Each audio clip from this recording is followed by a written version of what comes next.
Assalamualaikum warahmatullahi wabarakatuh. Perkenalkan, kami kelompok B2, Pendidikan Guru Penggerak Angkatan 9, akan memaparkan tugas ruang kolaborasi modul 1.3, Pernyataan Prakarsa Perubahan. Anggota kelompok B2 antara lain Siti Hairiyah, Luas Sayekti, Irna Istiana, Ika Windarti, Estarina, Ambar Sri Lestari, dengan pengajar praktik Ibu Slamet Yani Budiati dan fasilitator Bapak Heri Pratomo. Visi setiap anggota: luas sayekti, terwujudnya peserta didik yang berakhlak mulia, berprestasi, kreatif dalam berkarya, berwawasan lingkungan dan mampu berdaya saing. Ika Windarti, mewujudkan murid yang beriman dan bertakwa kepada Tuhan Yang Maha Esa, mandiri, kreatif, serta peduli terhadap lingkungan berdasarkan profil pelajar Pancasila. Irna Istiana, mewujudkan siswa yang religius, berprestasi, cerdas, dan berbudaya. Visi setiap anggota: Ambar Sri Lestari, mewujudkan peserta didik yang memiliki profil pelajar Pancasila, berprestasi, dan berbudaya lingkungan.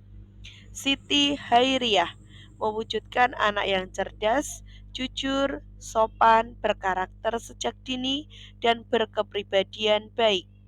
Estarina, mewujudkan siswa yang berakhlak mulia dan berkarakter profil pelajar Pancasila. Dari masing-masing visi anggota kelompok, maka kelompok kami membuat visi kelompok, yaitu mewujudkan peserta didik yang religius, berakhlak mulia, kreatif, mandiri, unggul dalam prestasi, dan berwawasan lingkungan. Dari visi kelompok yang telah terbentuk, maka kami membuat pernyataan prakarsa perubahan, yaitu mewujudkan peserta didik yang religius dan berakhlak mulia melalui PKK. Kemudian kami membuat rencana bagja sesuai prakarsa yang telah kami sepakati. Langkah yang pertama yaitu membuat pertanyaan utama. Pertanyaan yang kami buat yaitu, mengapa kita perlu mewujudkan peserta didik yang religius dan berakhlak mulia? Apa yang harus dilakukan untuk dapat mewujudkan peserta didik yang religius dan berakhlak mulia? Daftar tindakan atau penyelidikan yang perlu dilakukan untuk menjawab pertanyaan antara lain: 1. Mengobservasi sikap spiritual dan budi pekerti awal yang dimiliki peserta didik. 2. Memberi pemahaman pada peserta didik tentang arti pentingnya sikap religius dan budi pekerti luhur. 3. Melakukan pembiasaan pembacaan Asmaul Husna, surat pendek, dan sholat berjamaah di rumah dan di sekolah. 4. Penerapan 5S. 5. Membuat program pemantauan perilaku religius siswa melalui PKK. 6. Mencari informasi dari berbagai sumber tentang sekolah rujukan.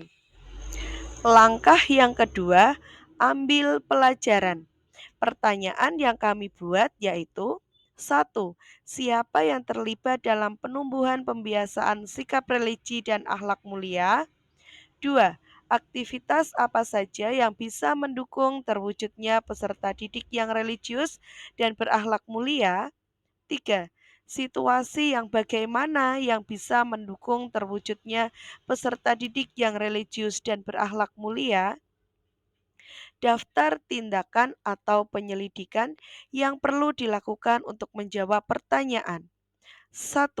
Berkolaborasi dengan kepala sekolah, murid, dan wali murid. 2. Mencari contoh nyata kegiatan yang dapat meningkatkan sikap religius dan berakhlak mulia. 3. mewawancarai murid tentang pengamalan sikap religius dan akhlak mulia yang telah mereka lakukan, seperti menugaskan murid laki-laki untuk menjadi imam sholat secara bergantian, membiasakan hafalan surat-surat pendek dan Asmaul Husna, menerapkan budaya santun dan berperilaku sopan, penerapan 4 kata ajaib, menyambut kedatangan siswa dengan 5S, menciptakan lingkungan yang nyaman dan menyenangkan. Langkah yang ketiga yaitu gali mimpi.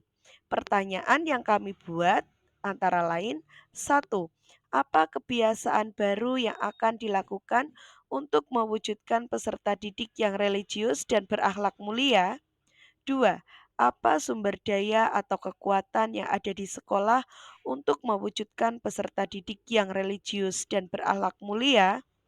Tiga, bagaimana perkembangan karakter murid setelah menggunakan PKK, daftar tindakan atau penyelidikan yang perlu dilakukan untuk menjawab pertanyaan. Antara lain, satu, membuat deskripsi singkat dalam merespon perilaku peserta didik yang positif. Dua, membuat daftar kompetensi baru yang dapat mewujudkan peserta didik yang religius dan berakhlak mulia. Tiga, menyediakan sarana dan prasarana yang mendukung kegiatan program religius.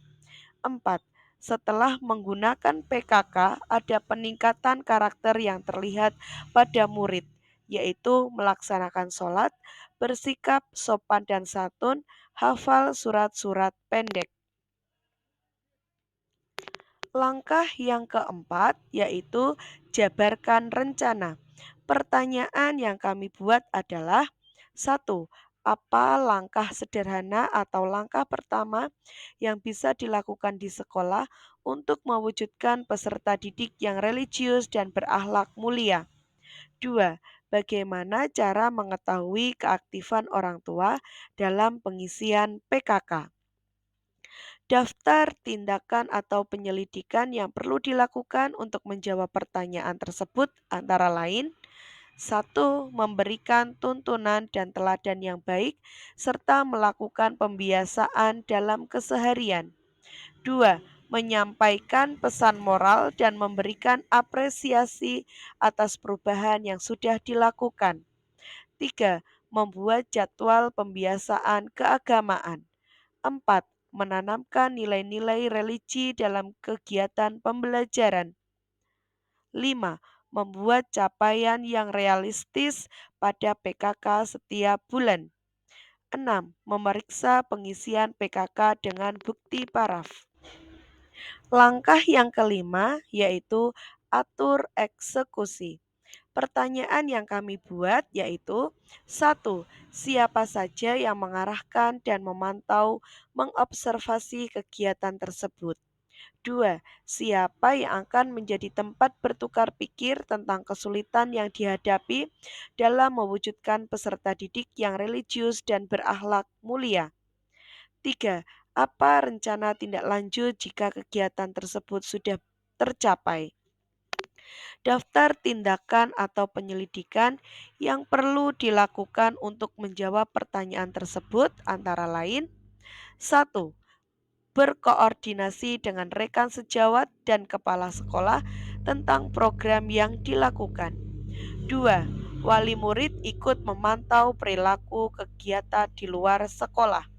Tiga, kepala sekolah mengarahkan berjalannya program peningkatan sikap religius.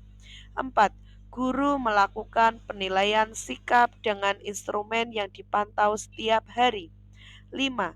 Kepala sekolah memantau perkembangan instrumen penilaian sikap pada akhir bulan. 6. Pengawas sekolah memonitoring pelaksanaan program peningkatan sikap religius dan berakhlak mulia melalui buku kendali siswa. 7. Kepala sekolah dan guru mata pelajaran PAI untuk menjadi tempat untuk bertukar pikir dalam menghadapi kesulitan. 8. memberikan reward untuk peserta didik yang telah dianggap mencapai kompetensi religi yang ditentukan untuk memotivasi peserta didik yang lain. 9. Memberikan umpan balik kepada peserta didik atas capaian kompetensi religius. Demikian yang dapat saya sampaikan. Terima kasih. Wassalamualaikum warahmatullahi wabarakatuh.